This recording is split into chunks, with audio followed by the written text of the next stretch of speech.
Thank you, everybody. Thank you, Jennifer and Jose and Mario for the invitation. I wish we were in Buenos Aires, but hopefully, when is the next one? Are the Mathematical Congresses of the Americas the same time as Copa America?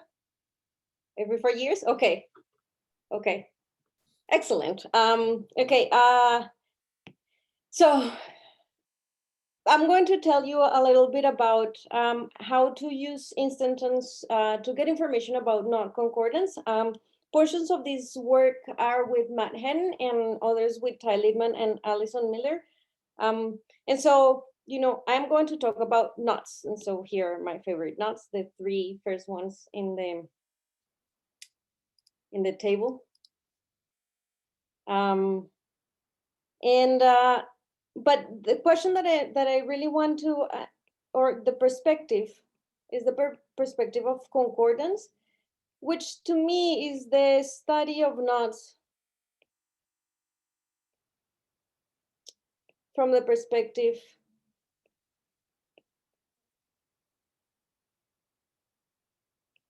of the surfaces they bound.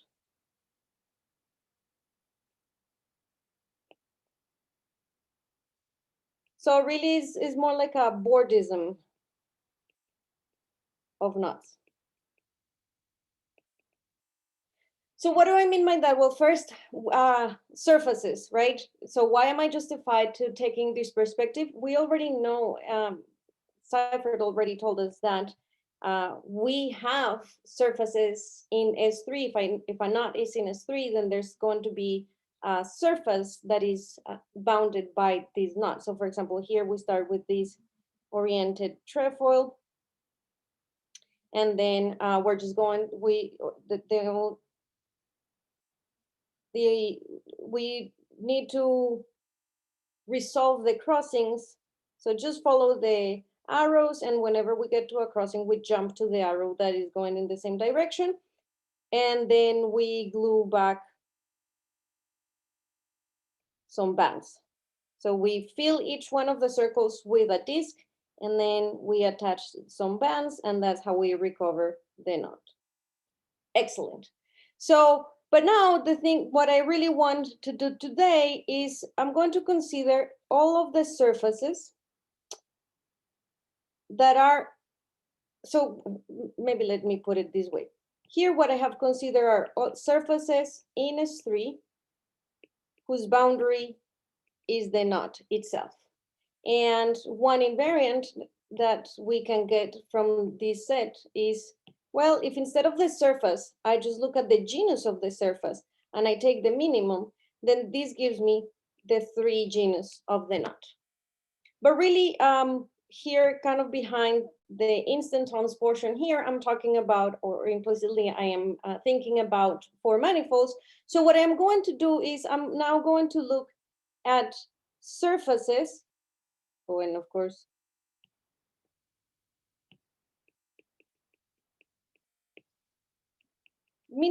genus minimizing of surfaces, but now I want my surface to be embedded, properly embedded in before, and I'm going to ask also that the boundaries is the same, the fixed knot that I have.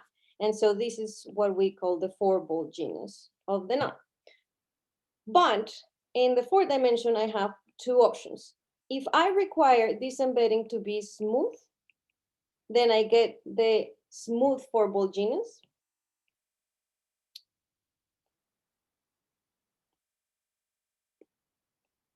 But I can also require it not to be smooth, but rather I can require it to be topological and locally flat.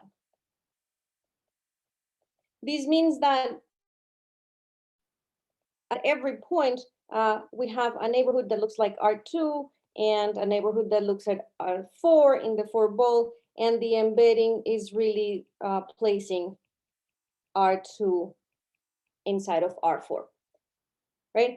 And this gives me the topological 4-bolt genus. And so first, I want to highlight the difference between the 2 categories. For example, so there's the existence of exotic R4s.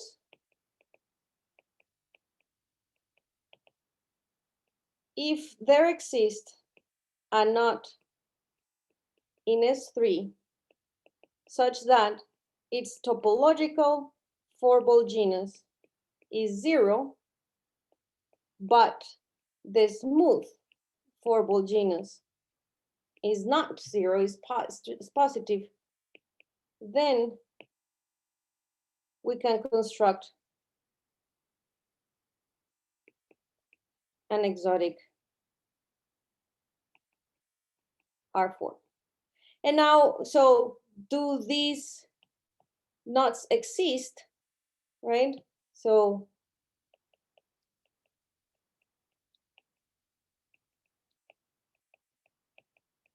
and the answer is yes. So here's an example. I'm going to cheat and I'm just going to copy from a different talk that I gave.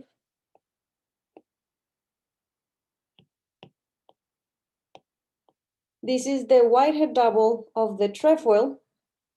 And this knot, how do I know that it has topology?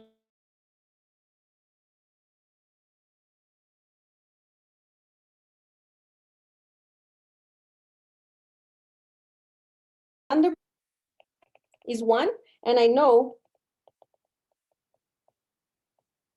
because Friedman tells me that if a knot has Alexander polynomial 1, then immediately it is topologically sliced. How do I compute this knot? There's a very simple formula for a satellite knot. So compute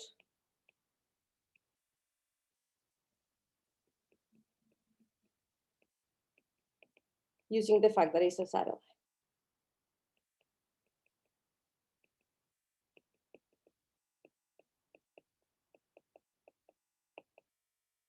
And the satellite knots are going to play a very important role. So in my talk, so these are going to be the set of the main examples. I'm kind of only going to really talk about satellite knots. So let me define them. So what's a satellite knot? Let me draw this complicated diagram of the knot. Well, what I really want to do is I want to embed this knot not in S3 itself, but in an unknotted solid torus in S3. Then what I am going to do,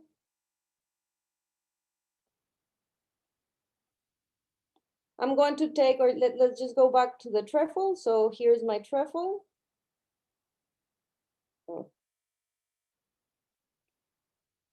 And I have a solid torus around the trefoil. So I'm just going to identify the two solid torus, the unknotted one and the knotted one, and keep track of where my knot goes, the pattern goes. If I knot this solid torus along this solid torus that is knotted, and I keep track of this curve that I embedded, then what I'm going to get is precisely the whitehead double. And so these are operations on knots, right? So if we have a satellite, this is a pattern, this is a companion, and this is the satellite knot. So I have an operation on the set of knots. And something that is important, Maggie just mentioned that, but if we look at the intersection of my pattern with this meridional disk, then I get the winding number. And so in this case, the winding number is 0, but that's not the case generally. So in general, how do we compute this? Just very briefly.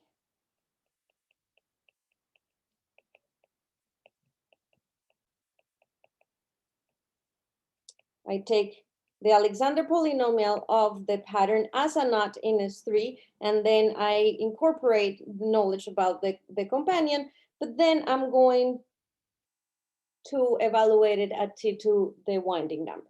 So whenever, since here we have winding number 0, this goes away, and this is the unknot, so this goes away. So kind of like, and the reason why I'm spending time in this is because I really want to extract how, I'm going to focus on a particular satellite operation, for example, the Whitehead double itself. And then the question is, can I remember the companion, or does it get lost? Just like it got lost over here. I lost all the information that I had.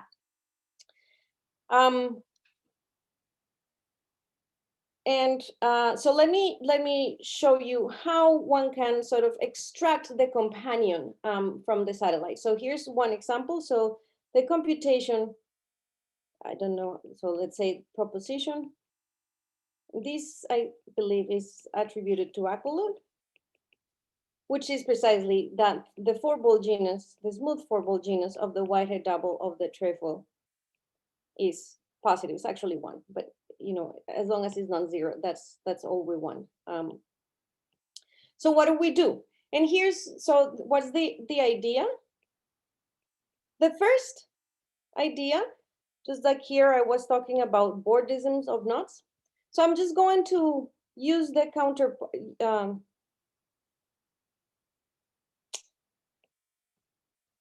assign a 3 manifold to the knot itself, and then obstruct Bordism of this manifold. Okay. So we start with the knot and we assign the twofold branch cover of S3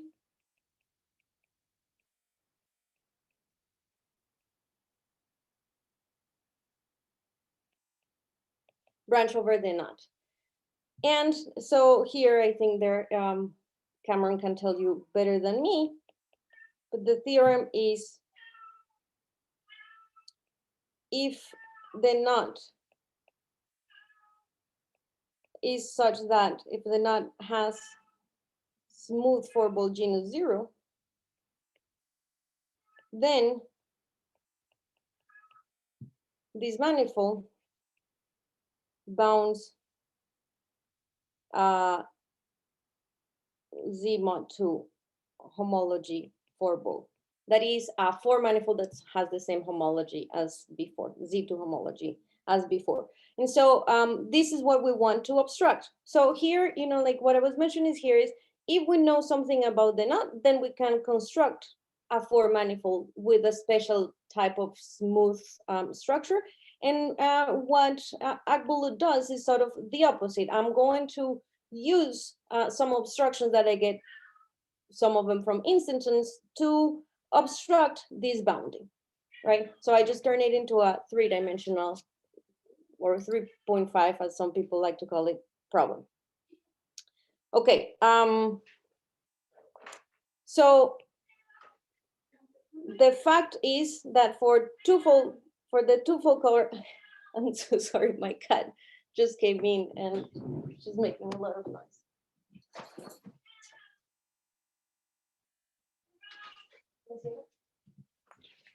Okay, so for Whitehead doubles, any companion, I have a nice diagram for the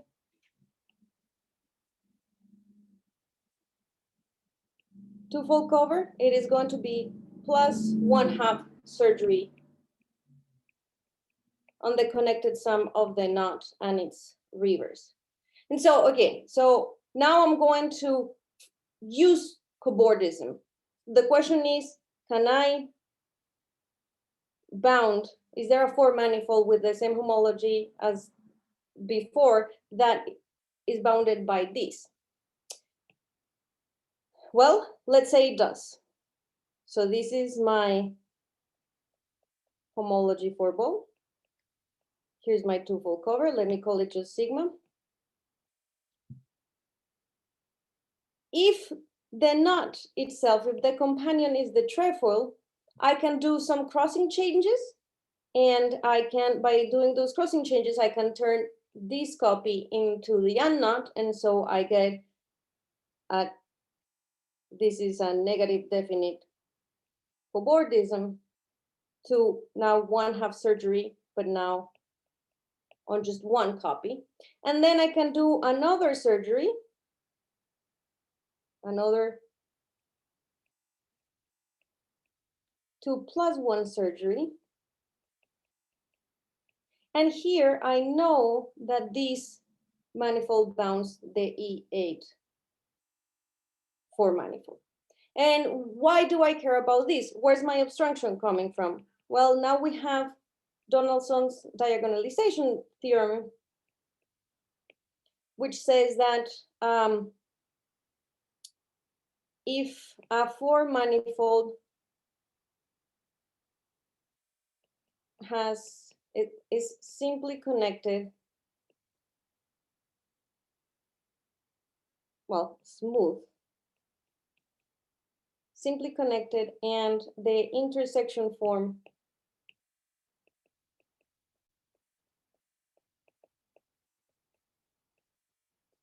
is negative definite,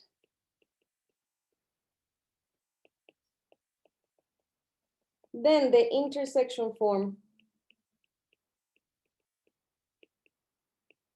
is diagonalizable over Z. Okay. So what do we know? Why is this relevant? E8, well, E8 is the manifold that you get by plumbing.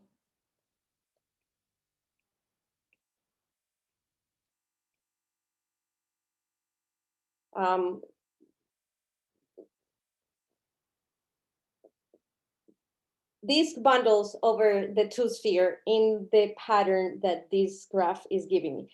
So what we know is that the manifold constructed in this way is smooth. Its intersection form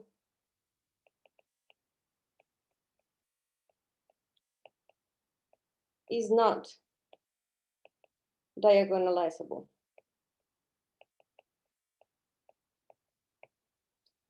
Okay, and here, so here there's an imposition that I'm making. I'm going back and forth between 4 manifolds with boundary and 4 manifolds with no boundary. This is closed. And so now I want to apply Donaldson's theorem to this 4 manifold here.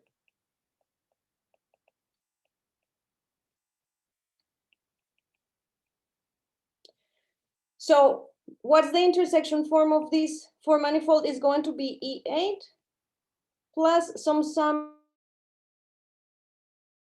of, I think it, but let's say n, a block of just the minus the identity. So this is not diagonalizable.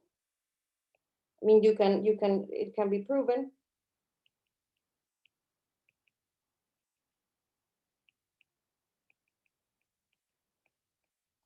And so if it is not diagonalizable, then, well, this 4 manifold is either not simply connected, but it is simply connected because actually, well, it can be made simply connected, but let's say that this is the more general theorem is that this is good enough.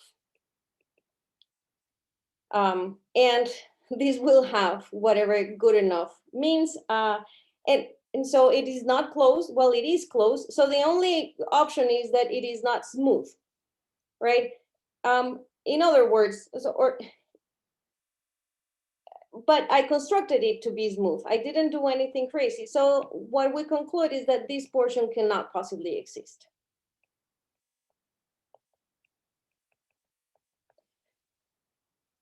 Great. So now, what is really concordance?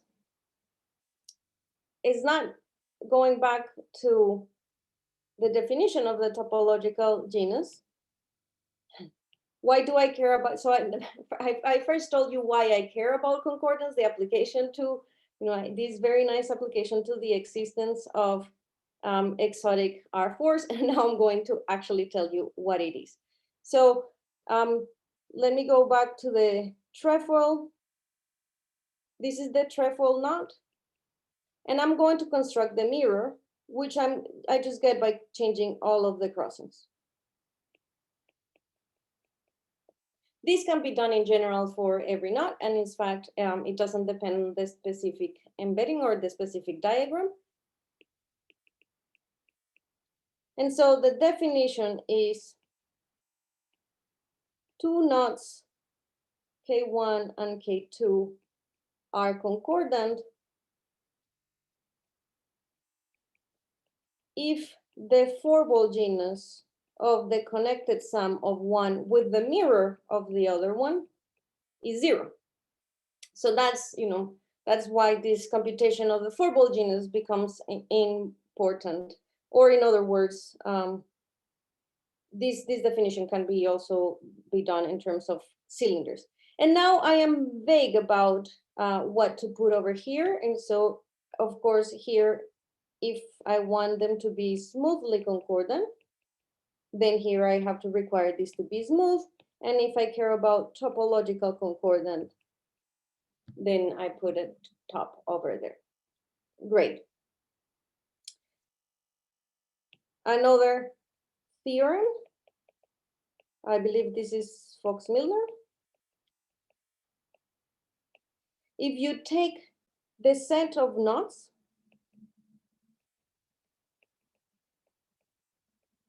and you mod out by concordance, well, first of all, it is an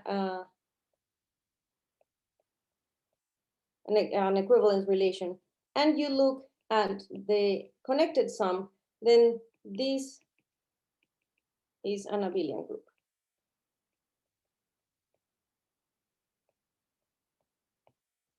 Okay. So here I have an abelian group. Let me call this C. And when I don't care, when something applies to both the smooth and the topological category, I'm just going to leave it like C. And here I go back to satellites. As it turns out, a satellite operation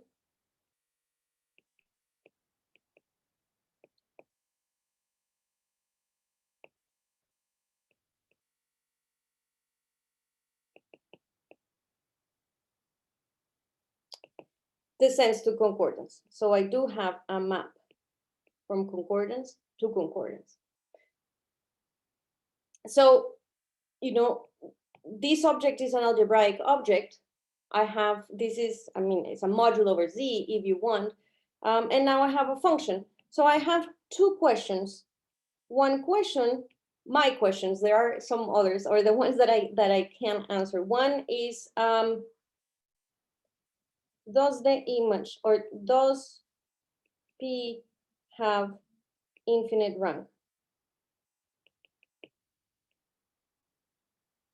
What do I mean by that? It means what I am going to answer maybe is like, we have that the set of all torus knots generates as a module a subgroup of the concordance group that is isomorphic to Z infinity. And so the question, the question one can be rephrased. So let's say one prime, is there a subset? Let me call this T for torus, an infinite subset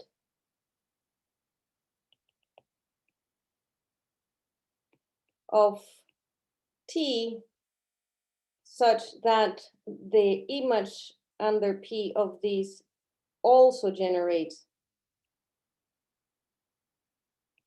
a Z infinity.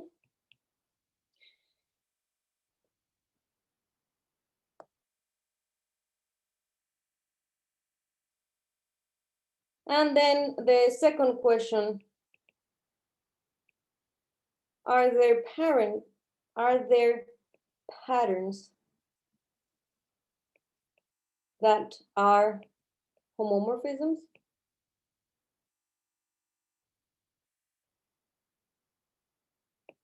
Or maybe that are not homomorphisms. So these are the two questions that I wanted to tell you about. And the proof behind both of them, and the reason why I took some time to describe again this approach using Donaldson's diagonalization theorem, is because this is sort of the idea behind the proof. You find the correct types of cobordisms, and that's the way we're going to end up extracting. See here, I was able to extract the companion from the satellite operation, and by doing so, that's the way we're going to be able to answer the first question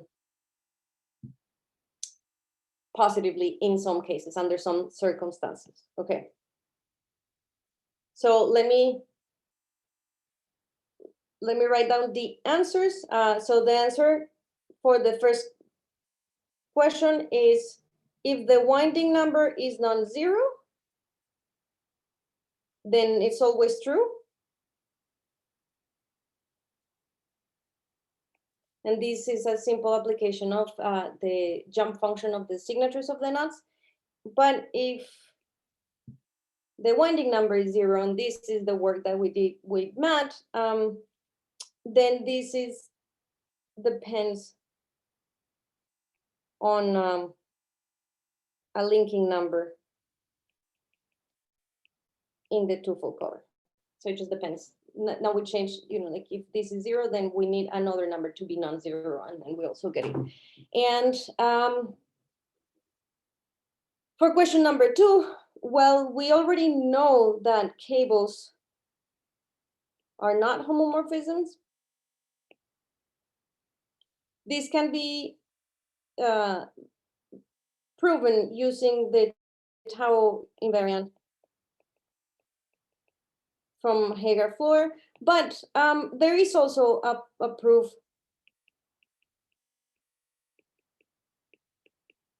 using Donaldson's theorem. So it just depends on what you think is easier to work with. And then the idea is that, again, well, this is work in progress, so don't quote me in that.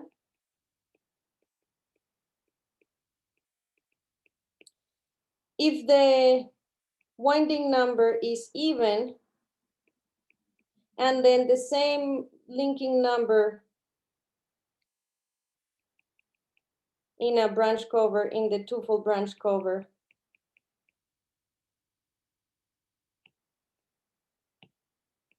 of the pattern as a knot is non-zero, then also not homomorphisms.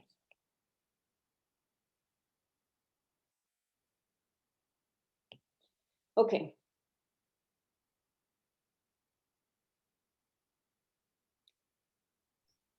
I think maybe I'm just going to give you the picture proof and I will be done. So what's the idea? The idea, or how do we change? What's the abstraction? Where does the abstraction come from?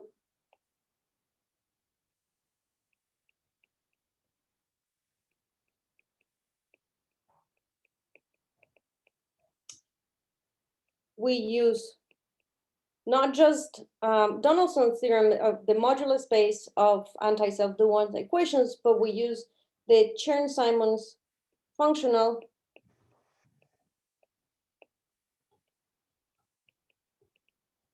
and some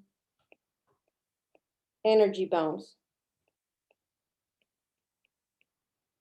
Basically, if I have a collection, say this is the twofold cover of 2, 3, or actually, let me just do it like this, 2, 7, 15, and then I have 7, and then let's say I have 2, 3, and then maybe I have 3 copies of this one and minus 5 copies of this one, and then I form the connected sum of them.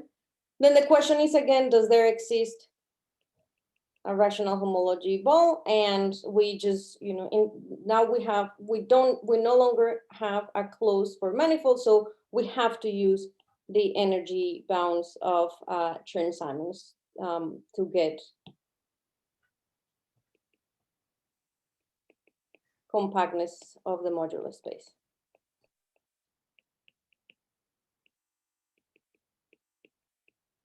Which is, well, it's in the same realm of ideas at Donaldson's theorem. But I think I don't have any more time to tell you anything else. So I'm going to leave it like that. Thank you. Thank you. Are there any questions?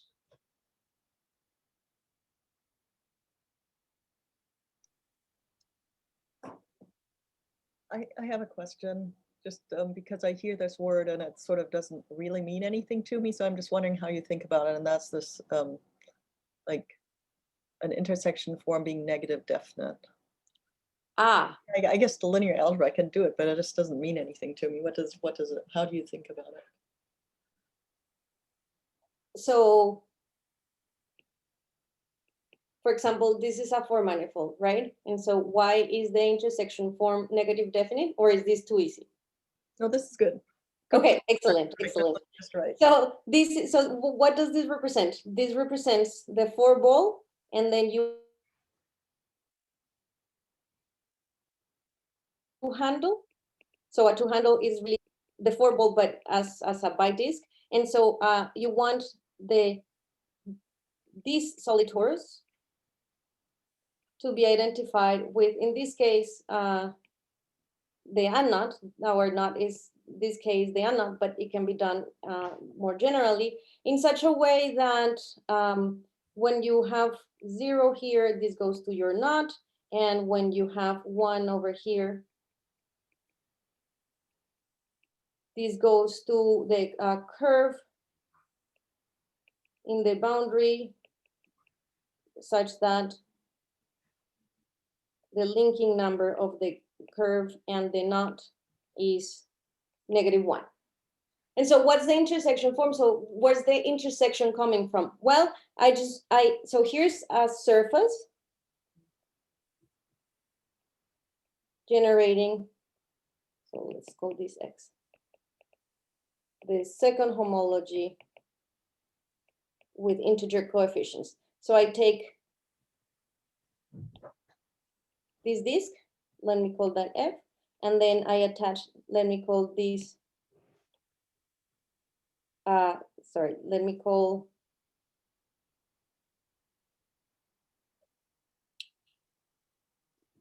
the 2 cross 0 the core of the two handle.